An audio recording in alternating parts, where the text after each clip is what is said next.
penyakit kecanduan itu adalah penyakit otak. Jadi addiction is brain disease. Jadi memang yang terserang adalah otaknya, yang mempengaruhi kemudian perilaku dan kemudian juga perasaan dan alam pikirannya. Nah, ketika dia masuk zat itu ke dalam otak, maka ada yang namanya reseptor, penerima. Penerima itu akan selalu ingat. Makanya tadi salah satunya, kenapa di penjara kalau ada barang akan pakai lagi? Karena mudah sekali terpicu untuk menggunakan lagi. Dan dasarnya seseorang, kenapa tadi ditanyakan oleh pengacara, kenapa dia bisa pakai lagi? Karena memang sifatnya kronis, kambuhan. Yang penyebab kambuhnya banyak, baik itu secara internal dari dalam dirinya dengan masalah-masalah yang dihadapi, atau ada tekanan dari luar. Makanya mudah sekali jatuh. Nah, untuk itulah maka untuk proses pemulihannya, kalau saya lebih sering menyebutnya sebagai pemulihan, itu butuh waktu panjang, butuh pengobatan yang komprehensif, baik secara medis ya, atau biologis, kemudian secara psikologis untuk menguatkan dirinya ketika menghadapi setiap situasi, dan juga secara sosial, bagaimana mengurangi stigma dan mengembalikan mereka ke dalam masyarakat. Nah, inilah yang seringkali tidak selesai, dukungan dari dalam maupun dari luar tidak kuat, akan mudah jatuh lagi. Karena setiap peristiwa yang membuat dia teringat pada penggunaan zat tersebut, itu akan memudahkan dia pakai lagi.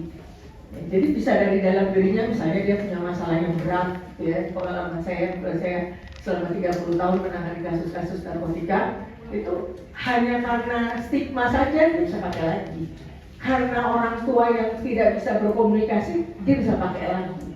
Nah, inilah yang harus dijaga berkepanjangan. Maka kalau kita melakukan rehabilitasi, itu rehabilitasinya komprehensif.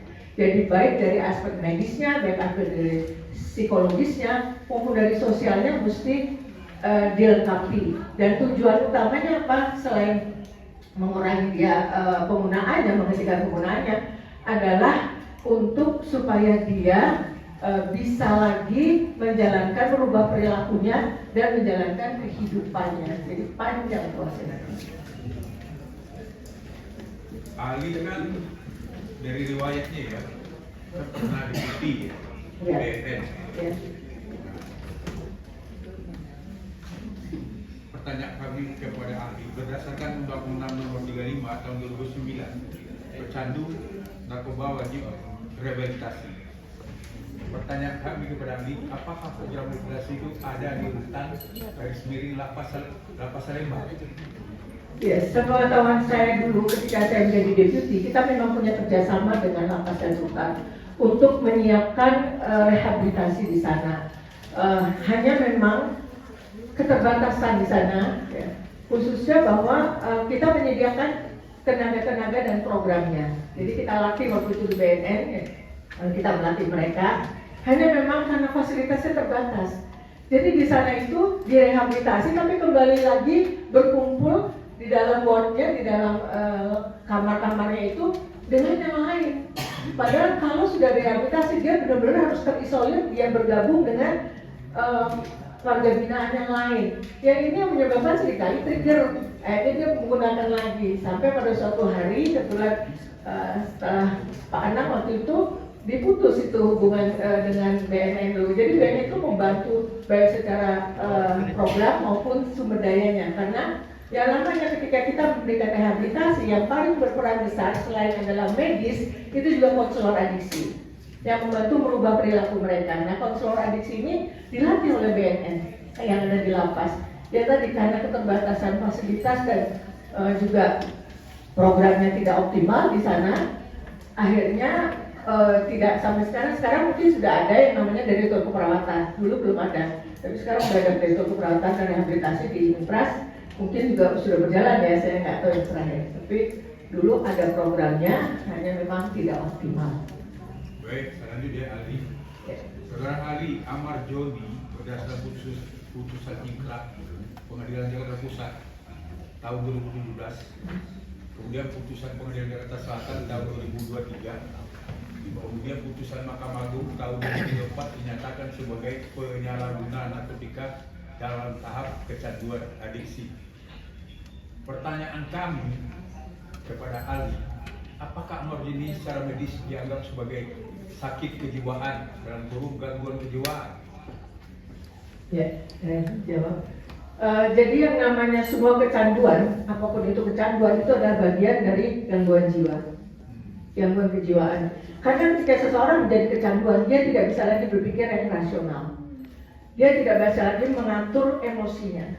Dia tidak bisa lagi secara kognitif berpikir dengan baik dan menjudgementnya ya, pengambilan keputusannya biasanya buruk. Maka itu juga ada di dalam Diagnostic Statistical Mental Disorder atau DSM yang menjadi buku pegangan kami para psikiater, bahwa di situ ada salah satunya di kelompok F ya, di dalam diagnosa itu adalah mereka yang adiksi, apapun adiksinya ya, dari mulai narkoba lah, kemudian judi lah, kemudian seks dan sebagainya, itu dia masuk gangguan jiwa. Kenapa yang menangani psikiater? Kenapa yang memberikan rehabilitasi kebanyakan adalah di rumah sakit jiwa?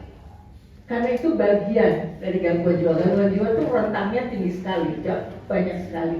Nah, memang salah satunya adalah adiksi ini. Kecanduan ini merupakan bagian dari gangguan kesehatan jiwa.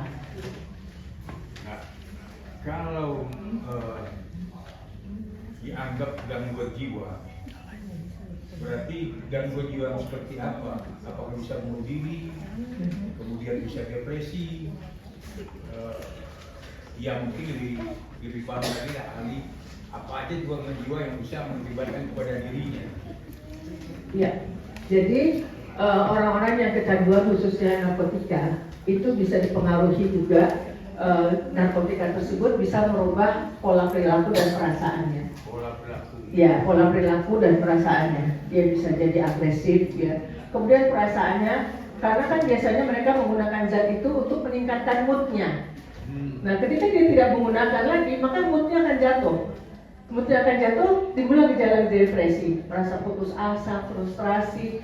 Apalagi kalau dia sampai bisa menimbulkan juga namanya gangguan-gangguan yang sudah lagi irasional, seperti ada halusinasi, ya, khususnya golongan-golongan stimulan dan juga kanabis. Itu bisa menimbulkan seolah-olah dia mendengar suara-suara. Apa gunanya kamu hidup?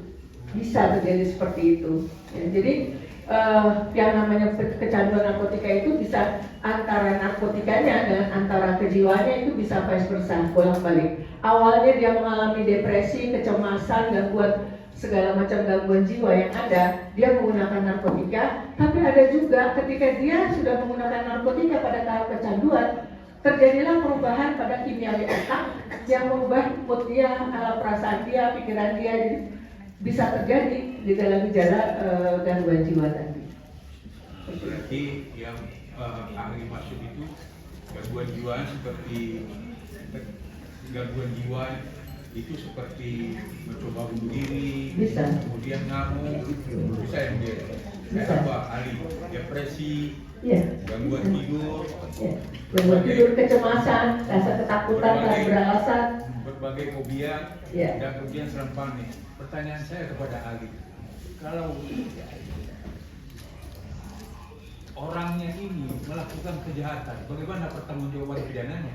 Ya, perbedaan antara mereka yang mengalami gangguan jiwa akibat adiksi dengan gangguan jiwa berat. Jadi kalau di dalam kesehatan jiwa atau gangguan jiwa itu ada tingkatnya. Ya, kalau dia masih mempunyai insight, pemahaman dirinya dengan lingkungan, maka dia masih bisa bertanggung jawab. Tapi apabila dia tidak mengalami sudah tidak lagi punya insight, kalau kita bilang sebutnya adalah ODGJ, orang dengan gangguan jiwa. Misalnya pasien skizofrenia, pasien psikotik yang gelandangan di jalan dan sebagainya, dia memang tidak mampu lagi untuk punya insight, pemahaman. Tapi kalau mereka yang masih ada gangguan cemas, sulit tidur, masih bisa berkomunikasi dengan baik, masih punya satu pemahaman tentang dirinya, dia dianggap masih bisa.